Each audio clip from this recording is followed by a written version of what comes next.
Thank the owner of this property and my good kumpadre, Rob Fisher. Where are you? Stand up. Where are you? There he is in the back with the sunglasses, way in the back. Great job. I want to first of all show what Christina and Tim mean to everybody. They invited about 205, 210 guests to this wedding.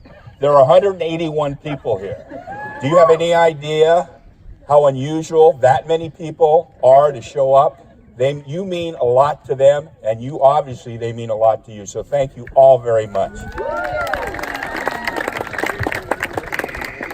Jim and Kyle, a special thanks to you for bringing Tim into my daughter's life, for the great people you are. You are unbelievable. You know, a lot of times when people get married, especially one of them's Italian, it's good stuff for a sitcom, you know? You know what's good about this family? They're crazy, we're crazy.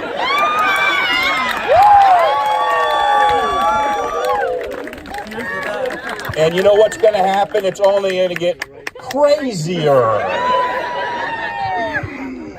But to you, Tim, before I get to my daughter, it's a long story, don't worry. We have the place till 10 o'clock tonight. Right, Rob?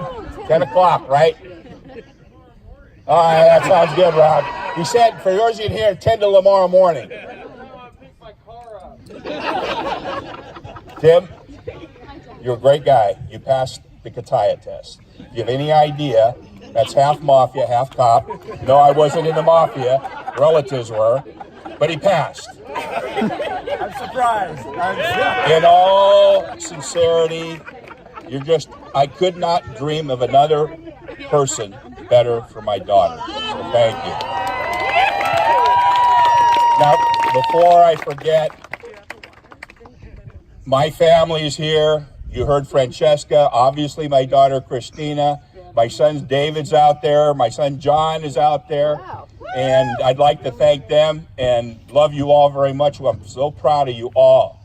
You always want your kids to be better than you. And I think that's a measure of success. And if it's the only measure of success I've ever had in my life, it's good enough for me. Because they all are better than me and smarter. And I'd like to thank my lovely wife, Mary Lou, and Christina's mom. Mary Lou has been absolutely the most wonderful mom to my kids and John one could ever imagine. Mary Lou, I want you to stand up, please.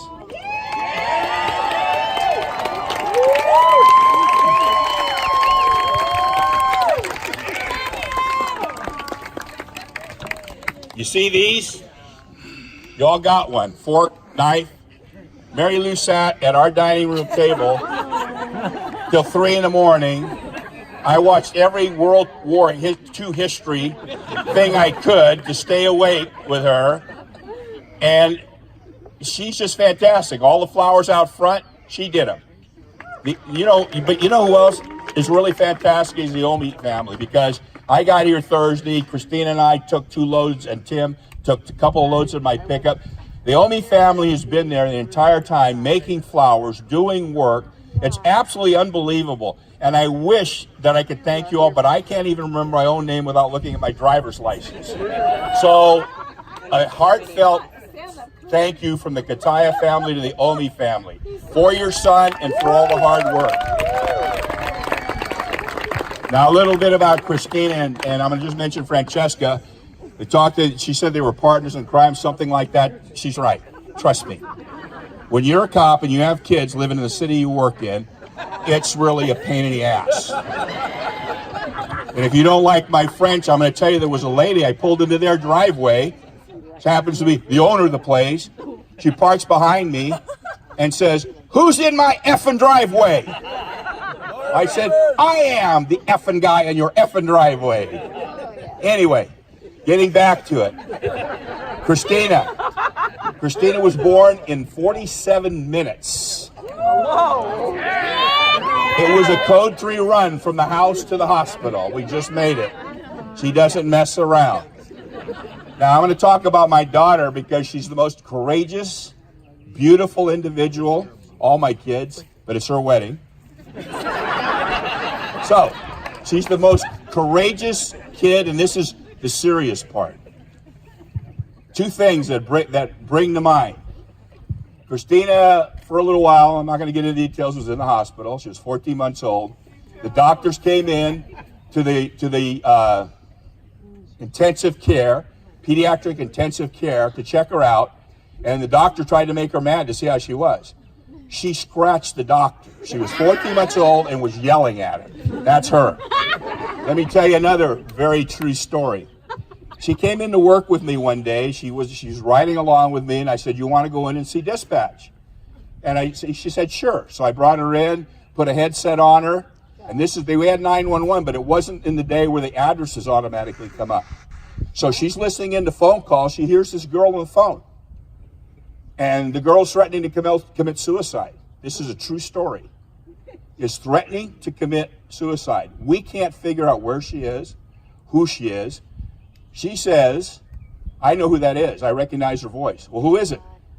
"And she lives on Pinion Drive. We got ambulance, everything else there, and a New York second. The girl is fine." So you talk about circle of life and how everybody has an effect on everybody. That's what my daughter did. That is my daughter. And she was 9 years old when she did it. Now, I'm going to ask for forgiveness. I didn't mean to go to all your middle school dances in a police car in full uniform. I didn't mean to do it. It was not a good idea. But then, as history shows, it was a very good idea. Francesco always got caught. Christina always stayed under the radar until one time. I got permission. Here's this wonderful child. She's writing columns for the Martinez News Gazette. I get a call Monday morning, just before graduation, from the vice principal of Alhambra High School. Says, "Your daughter and 3 or 4 others, Emily," stand up, Emily. Stand up, Emily. Suspect number 1, suspect number 2. They go up on the parking lot that was just paved. The guy that called me, his name was Carol France. "Hey, Chief."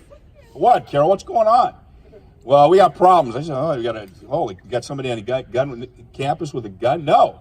Your daughter went up to the senior parking lot along with some of our cohorts and spray painted every single space with the word seniors on it. That will cost you about $40,000 to fix."